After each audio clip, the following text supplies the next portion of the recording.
Welcome home to USA Global TV and Radio, a place where dreams take flight, with authentic storytelling, diverse perspectives and meaningful conversations, where global stories unite and bridges are built beyond all borders. Discover world-class education, entertainment, hope and inspiration. Together, we're building bridges worldwide. Subscribe to our channel, USA Global TV. Download our app, USA Global TV. Be our guest or join our team. Visit usaglobaltv.com. Thanks to our founder and executive producer, Dr. Jacqueline Kerbeck. Music score by Yeffy Tang from Cloud Road Music. Voiceover artist Mike Porter. Creative direction by Paul Garcia. USA Global TV and Radio. Your home for global connection. All rights reserved. This video and its contents are the exclusive property of USA Global TV and Radio. Unauthorized use, duplication or redistribution in any form is strictly prohibited.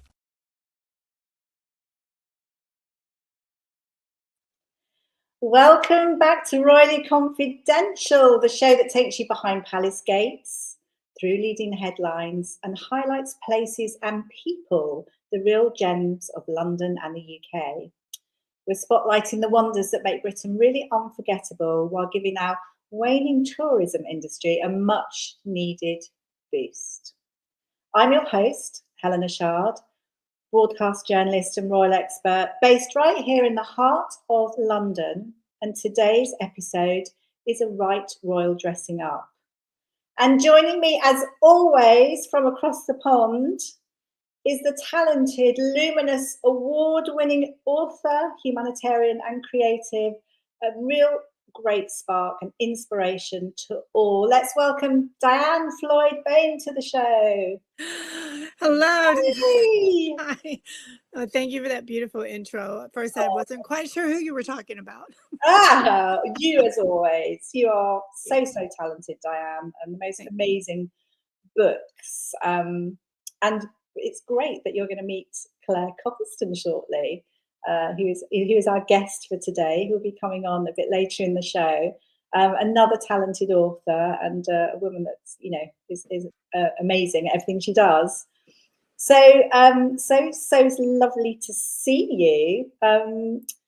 I think let's just kick off with a fun fact. I think is what we always do, isn't it? So, yeah. Okay, Diann, brace yourself. This is quiz time. Oh dear. So, which of these iconic landmark buildings is taller?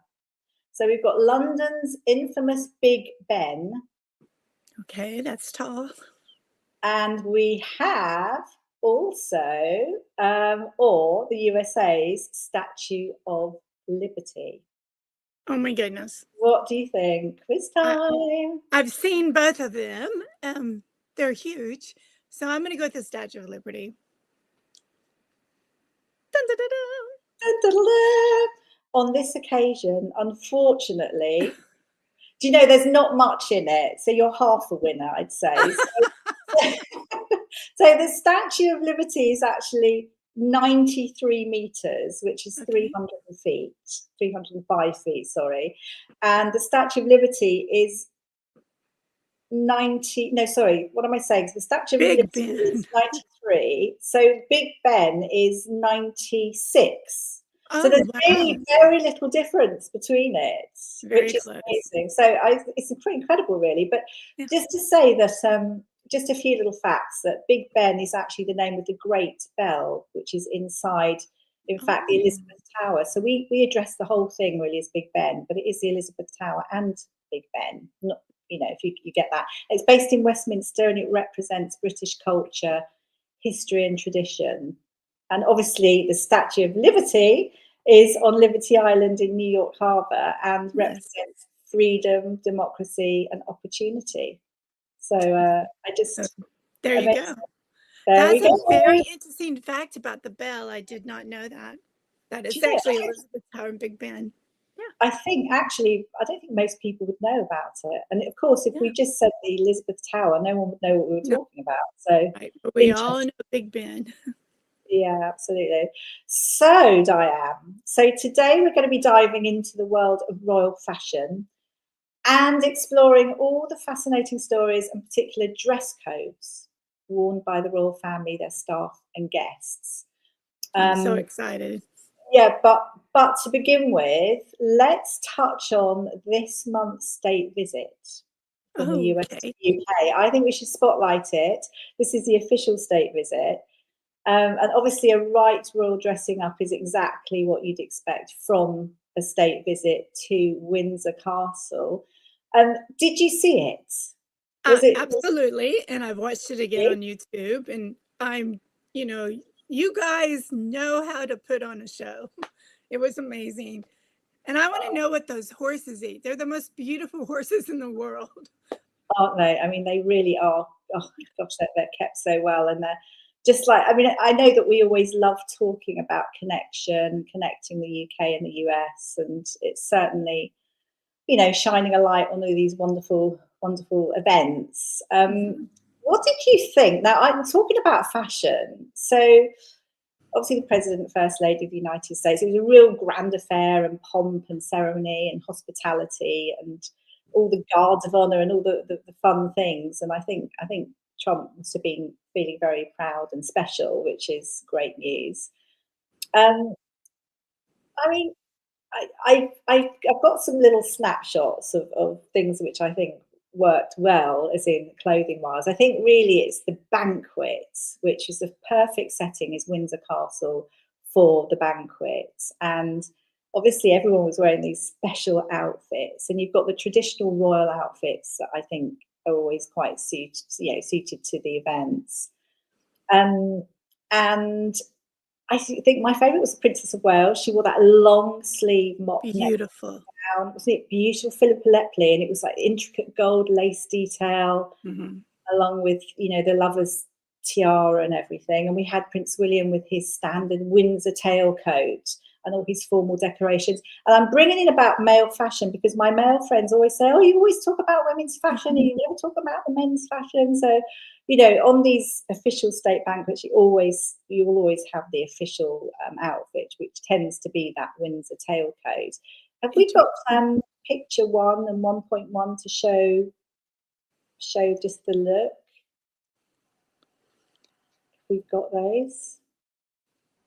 And which look would that? Who's wearing those clothes that we're going to be seeing? So 1 and 1.1. That's Prince William and Princess Catherine.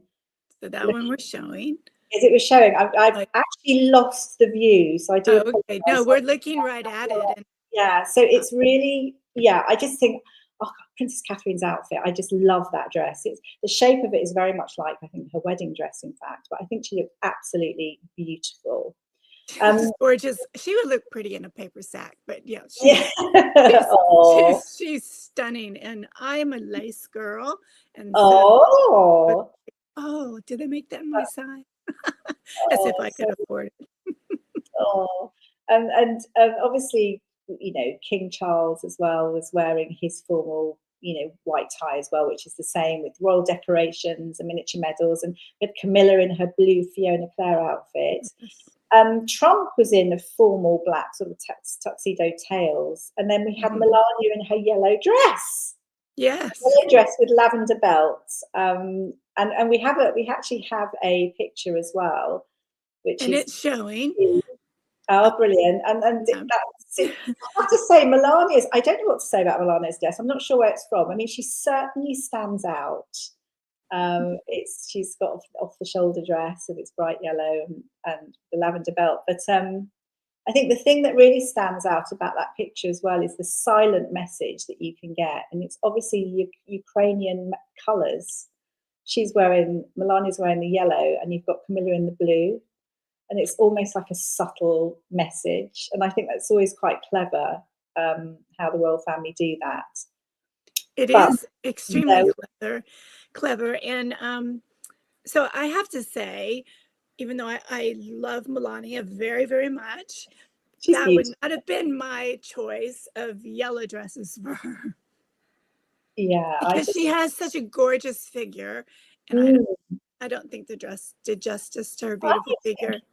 That's what I think too, and it's a complete designer dress. I can't remember who made it, but it sort of somehow look designery. But there you go, such is life. And I just think let's just show number 3, which is a photograph, and it's the banquet photo of the of the day for me. It went viral and was really quite funny. I think it's really a caption competition, this one. I did not see that. Oh, I mean, it's funny, isn't it? I personally, being a photographer, I would have loved to have captured that, because it's got all that funny little expressions. It's quite sweet.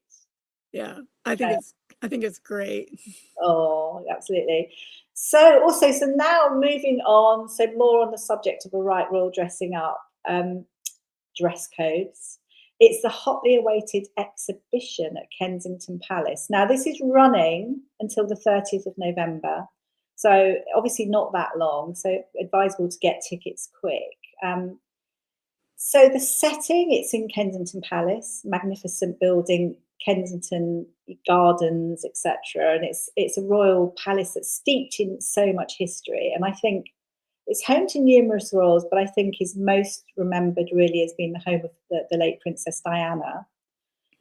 And it offers it's a lovely, just going to see it is just a really lovely, it's a lovely feel. I don't know, you sort of go there, and I just, when I was wandering around, I felt Princess Diana. Does that sound a bit strange? But she would live there from 1981 to 1997, and it was her first home as well for her sons, Princes William and Harry.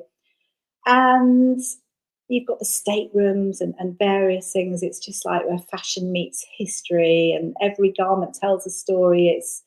It's really quite amazing. It highlights it's sort of like the monarch status and power, and again how the fashion sort of conveys messages and expresses individuality, and you can actually see it as you're wandering around. It's interesting, as you run in, you get this feeling like you're running to somewhere special, and you run up the red carpet, and then you race into the rooms, and it's just beautiful, and everything's like in glass cases. I have a small video, but I just to give a few highlights before we play it. So you've got things like Princess Diana's red suit by Jasper Conran. Now it's like a day suit, and she wore this in 1984 as her working day wear outfit. It's a vibrant sort of 80s fashion, and it was worn at an opening of a liner, and it's called Royal Princess, which is obviously her in her honour.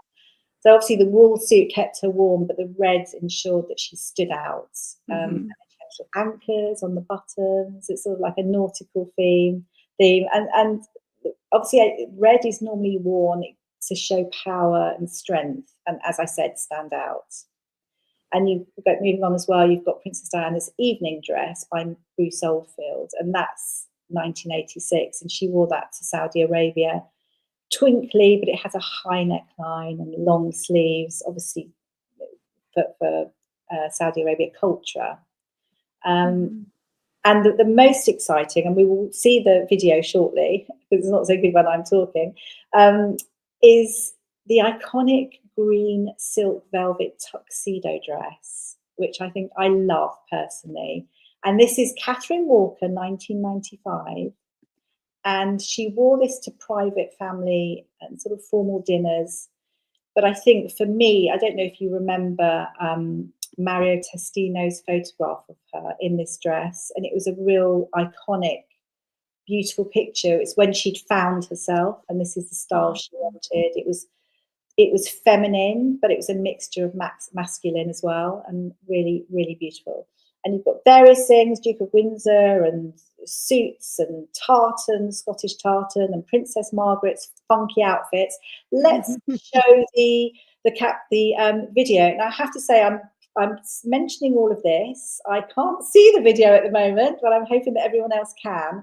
And you'll see in there the dresses I've talked about. And just before, there's also Queen Victoria's mourning dress, which is quite amazing.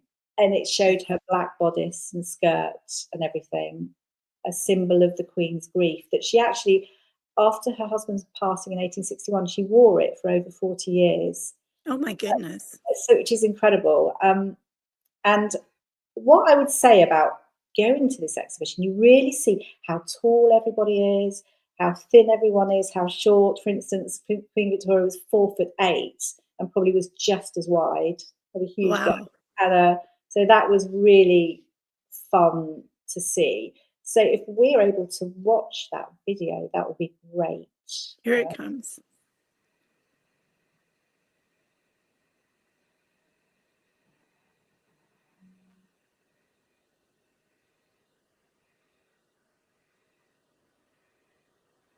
Wow, it's beautiful. This is really, I mean, I can't see what you're looking at, but you can see it's a really lovely feeling when you're in there. You sort of feel like you're somewhere special. Just gorgeous outfits. Oh, there's the red suit. Yeah, there's the woolly suit and the other one.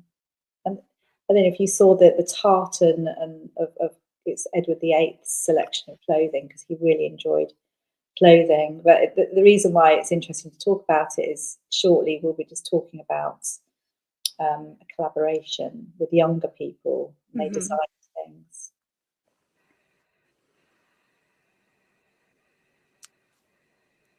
So we're looking at the gorgeous red dress that Princess Diana wore. Oh, here's Queen Victoria's dress. Honestly, it's quite funny. She looks so short and so wide. She had lots of little pockets in those corsets, and you learn a lot about people from all that time ago. She had millions of pockets. That is funny. She's the one, isn't that helped make the brooches very popular? Yeah. Yeah. I think you're right. Absolutely. Cameos, to be specific, I believe. Yeah, she's a very strong woman, and actually, her style of clothing really resonated with lots of younger people who were also part of this exhibition. Well, just to share with you real quick, the connection again of your beautiful country and how it empowers fashion in America is that I actually have cameos from my great-grandmother and my grandma and my mom, all because they wanted to have cameos like the Queen. Ah, I love that. Cameos are still very big here in America, especially the brooches. Excellent. I actually wasn't so aware of that, so that's good. There we go. Connection, love it. Yes. So we've seen that video, haven't we? We've seen that video, brilliant. So another part of the exhibition, which I actually found almost even more fascinating, because these artists are so talented. It was a collaboration with young producers, and they were aged 14 to 17, working with the fashion and sort of music industry professionals to create new designs inspired by these royal ceremonial dress collection. And so it was like modern interpretation, I guess, of everything. And they used audio and various things. And there was one particular girl called Helena. I remember that because my name is Helena. She was really intrigued with Princess Diana's femininity, and also I think Queen Victoria. It's like the fascination with a little bit of a male feel as well, strength.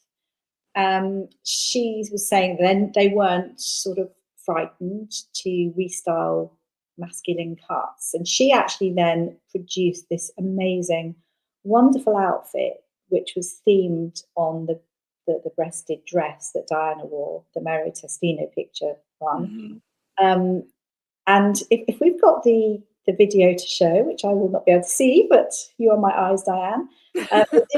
You'll see as we go through, and there's some writing on the video, which is good. Maybe it could be read out. They've used various things, like so with King Edward VIII, sorry, because not king. The tartan trousers, a wonderful outfit was made. Queen Victoria's black outfit, again, a wonderful, bold outfit was made. But as I mentioned, it was this wonderful green outfit, which she brought in her culture, Helena, which is West African. And she used the cowrie shells. Now, cowrie shells are traditionally used in West Africa to emphasize female wealth and power. So it'd be great if we can show video 5, I think it is. Here it comes. Yay.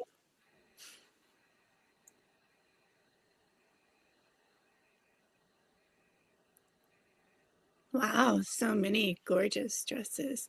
I mean, I just think they're stunning. Not some are better than others, but you'll see the ones I mentioned. But that green one, which is like a long coat dress, but it looks like a suit. That wonderful gold hat. That one's showing now in the blue. Wow. Really, really stunning. And I think what's fascinating is these young people were so thrilled to be in a palace. Mm-hmm. They realise it's not somewhere that they would normally be working, and they enjoyed the whole history and culture of it all and felt really proud to be part of it. I bet. And actually in there as well, I mean, when you see the outfits they've made, I thought they were so good. The tartan one we're looking at now, incredible. It's amazing what designers can come up with, and all being so handmade. I love the tartan, and then how they used the belt. Yeah. Really, really clever. Stunning. So there you go. And I think there you go. That's it. Oh, is it? It's lovely to see, isn't it? And we see it today, you know, lots of old with new, and I just think it's spectacular. It really is, and it'll be fun to hear what our guest has to say, because absolutely. I'm just going to say that I'm going to move on quickly prior to Finsbury Park now. Okay. Finsbury Park is a hidden gem in North London, and it's steeped in history and natural beauty. And it's a really appropriate time to bring on our guest, CLARE Copleston, and I'll let her update you with connections to Finsbury Park, which is somewhere that I venture very regularly for my constitutional walk. So CLARE is a multi-talented, inspirational individual, very much like you, Diann, and she's a former mayor with a passion for storytelling, and she supports community, and she really has dedicated her life to service. And I think let's bring CLARE out. She is here. Welcome to the show, CLARE. Welcome, CLARE. Thank you so much for coming to join us. Good evening, ladies. Thank you so much for having me. I'm so excited. Oh, and first of all, I have to say, only I know this, big congratulations. It is CLARE's 25th wedding anniversary today. Thank you. That's special. Incredible. It's a special one. It is. It is really special. And I just, everything about you and your family and your, I don't know, is it silver? Is it the silver? Is that yes. The 25th wedding anniversary? Yeah, amazing. Anyway, so CLARE, you're an author and storyteller, thought leader. You've written you've written a few books, but your newest book, if you're able to share with us, that would be fabulous. Yes, of course. So I became a grandmother, and I have a little grandson called Luca, and he loves to read.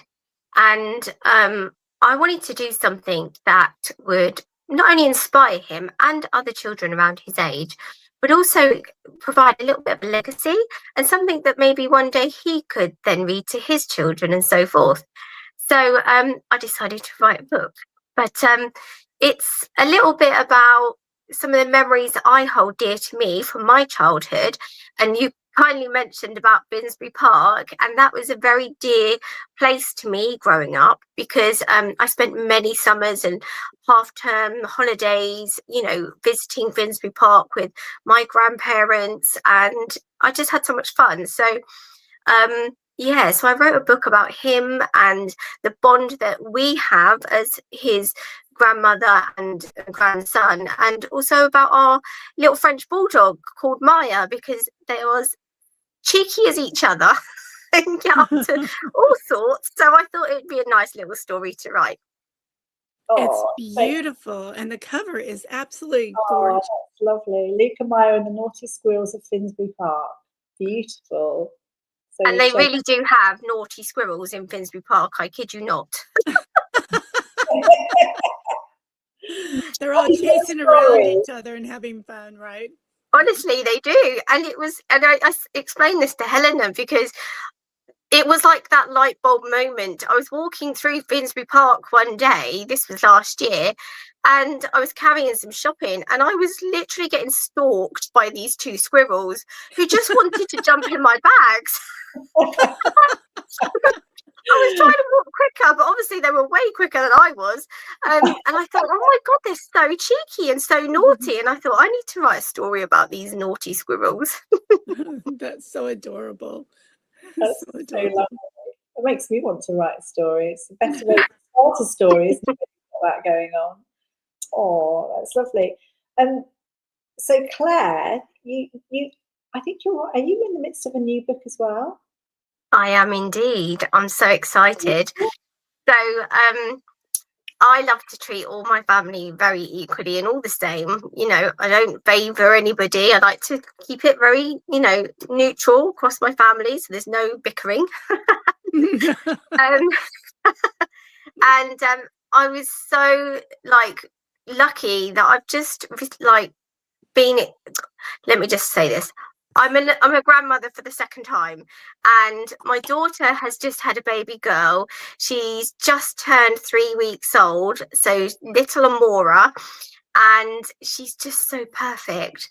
So I had pre-written a story about Amora during my daughter's pregnancy, and I've got 2 French bulldogs.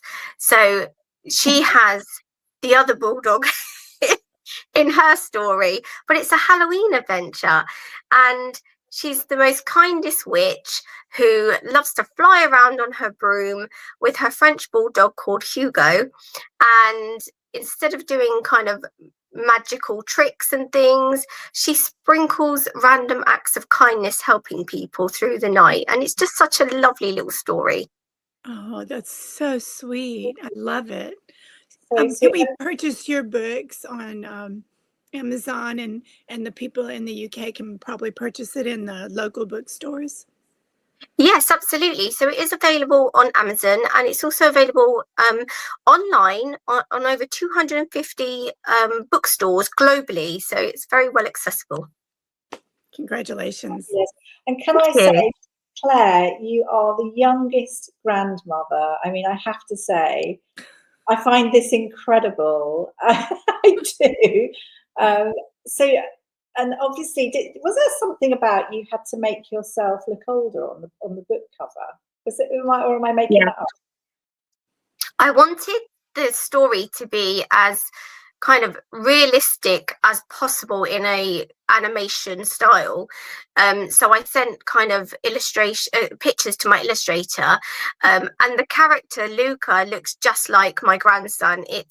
It's brilliant, and the French bulldog does look like our French bulldog. However, you know, we was back and forth in discussion, and when I saw the image that's supposed to be me, I thought, okay, I've aged about 30 years and I've got a bigger waist. I thought that does not look like me, and we discussed it, and it was kind of advised if it was to look like me, it might be a little bit confusing when people are trying to think about the bond between a grandparent and the grandson, because I actually looked like Luca's mother. And I'm not going to lie, if we're out and people do say, oh, your little boy's lovely, or your little baby is beautiful, I just claim that they're mine. Such a great compliment. Interesting to make yourself. I love your idea of how the brim helps sprinkle kindness, because I'm very big in that. And it's great to share with young children the importance of having a kind, loving heart. So, yes. Yeah, I can't wait to purchase all of them. Oh, thank you. I really appreciate that. No, I think, you know, it's important to talk about positive behaviors and, you know, how we can be kind to one another. And just to kind of reiterate that throughout the story, and make it an adventure. It can be fun. Absolutely. And Claire, you know, you've got so many achievements, and we can only got a certain time to fit it in, but you've over 25 years expertise in mental health and dementia services. which is super admirable. Meeting of the minds there, I think. We were doing something a little while ago, weren't we? And it's meaningful engagement really for those living with dementia. And I believe you brought out a book some time ago. Is it Activity Gurus? Yes. So writing children's books is a lot easier, I must say. But no, I did write a book about mental health, and it was basically from a professional perspective, but also from an unpaid carer's perspective as well, because I have been a professional working in mental health and dementia, but I've also been a carer to a family member, well, a few family members actually. And it's a very different experience.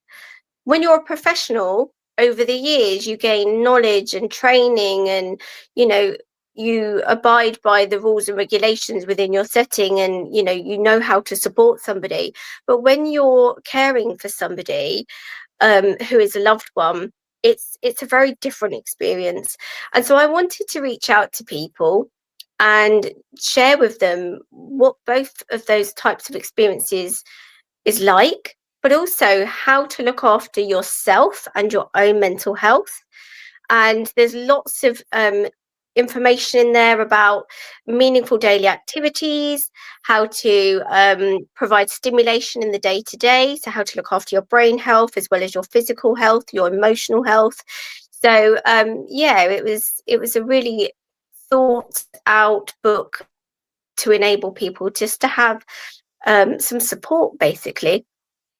Oh, I think that's lovely. We have got the book cover, I believe, which is book 2, I think, picture 2. We got that just to show the cover. Yes, I think. Activity Gurus. There we go. Congratulations on that. And I think there was another book as well, which is Successful Mothers. You want to say a few words, Claire? Yes. So that one was. That was a special one. So myself and my best friend and work colleague, Roberta Armitage, we're different cultures. I'm, British with a British culture and background, and Roberta is from Albania with an Albanian culture and background.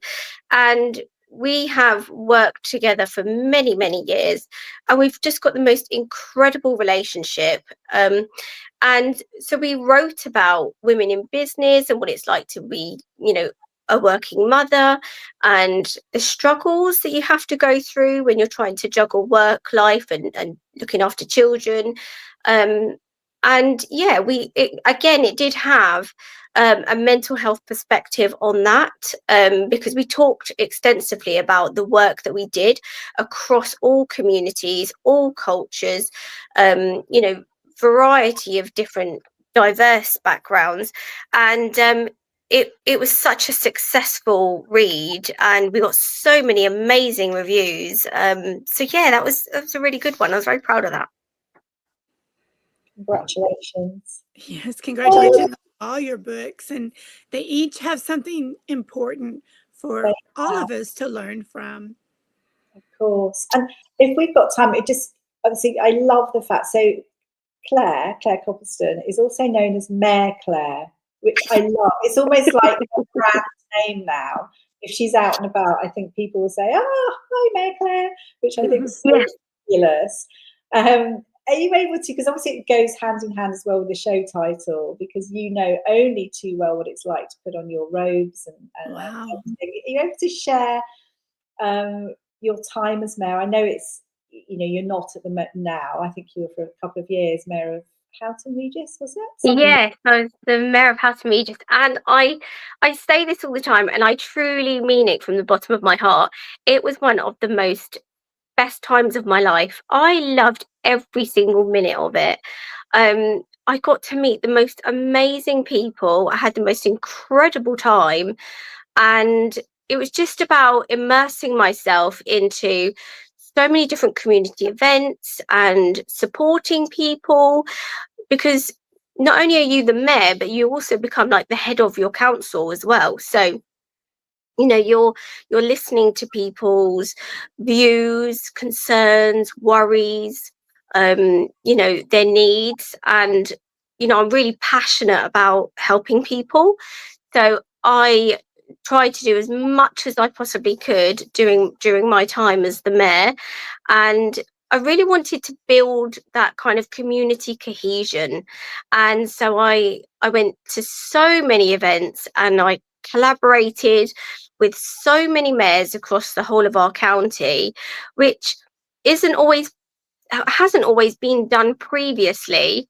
And it was just the most magical experience. And yeah, I loved every minute of it.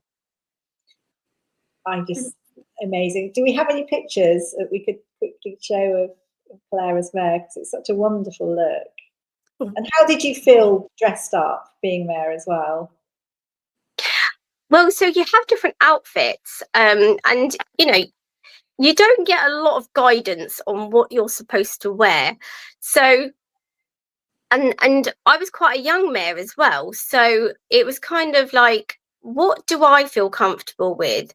I champion dignity and kindness in all that I do, both, you know, in this country and globally. I've been an advocate and a, you know, promoter of this for many, many years. So I always like to make sure that I, you know, come across dignified in how I dress. And you spoke about Princess Kate earlier, and I mean, I just adore her, and she always looks absolutely stunning and like just so classy and just beautiful.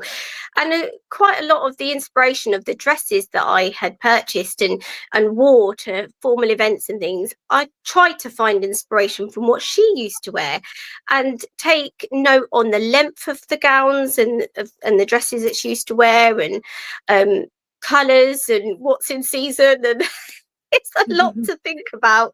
And then there's hats, because you have to wear a lot of hats for formal events, so then you have to make sure it matches with your outfit. So yeah, a lot of thought goes into it. But I would say that I'm very short, a bit like Queen Victoria, as you mentioned earlier. So I think she's certainly not as wide, that's for sure. No. So I think you mentioned she was 4'8". Well, I'm only 4'11", and so yeah, the regalia. So you saw me in the gown with the chains. I'm lucky it just about fitted. But it was brilliant. I mean, I did wear heels all the time, I'm not going to lie, but it's very heavy, and it's just the most proudest experience every single time that you put it on, because it's a piece of history that dates back to when the very first mayor of Houghton-Regis, you know, was selected. So that's been passed through all of the generations, and you feel that sense of historic nostalgia, and it's just the most amazing feeling. And you know, you just don't want to move, you don't want to you don't want to touch it. Oh my god. But it's such an amazing feeling, and there's a lot that goes into it. So yeah, it was just a very special experience for me that I'll always like cherish. I love that. Thank you so much for sharing that with us. Yes, it's such an honor. And it is. My father is mayor, but in Cyprus. But in Cyprus. Interesting. Yeah. Different place. But it's been so interesting. I mean, I have to say, you've got there's so much many stories that I know that Claire could share. And I'm sure you will on our show and other shows. Absolutely. And I just want to say, you mentioned hats, and over here in America, at least all my friends were all like, why can't we wear hats all the time? So I wear hats on Sunday to go to church, and bringing it back, and several women have started wearing hats, and I go in your grandma's closet or your mom's closet. So like, I have several of my grandmother's hats along with my mom's now, and so it's like they're with me. So I can't even imagine when you put on that historical cloak, those feelings you have of history, just you know, feeling it in your soul. And I know we have to close in a second, but I just wanted to tell you, it's just such an honor to have you. I hope you Thank you. And it's an honor to be in the presence of both of you. But I'm not going to lie, Diann, I do love a hat too. So we definitely have to get those hats out more often. We do. I just add that I love a tiara. Okay? Oh, yes. Hats, but I'm going to move on to the tiara. Woohoo! Yes. Who doesn't love a tiara? Absolutely. I've even got sparkles on my shirt today. I love a sparkle. I know, I was admiring it and I thought, oh, I think I'm going to go to the fabric store and buy some sparkles and sew it on some of the colors of my blouses. So you've inspired. Absolutely. But believe it or not, Helena, we have to. We're at the end of the show. Can you believe it? Oh my goodness! And I'm just quickly to everyone, just a reminder to appreciate all the little things in life. Absolutely. Like that, all the magic. Appreciate all the wonderful things that are around us. So thank you so much for joining us all on Royally Confidential. And basically, don't forget to tune in next time for more hidden gems. Thank you, viewers and listeners of USA Global TV and Radio, for joining us today. We're honoured to have your time and attention as part of our global community.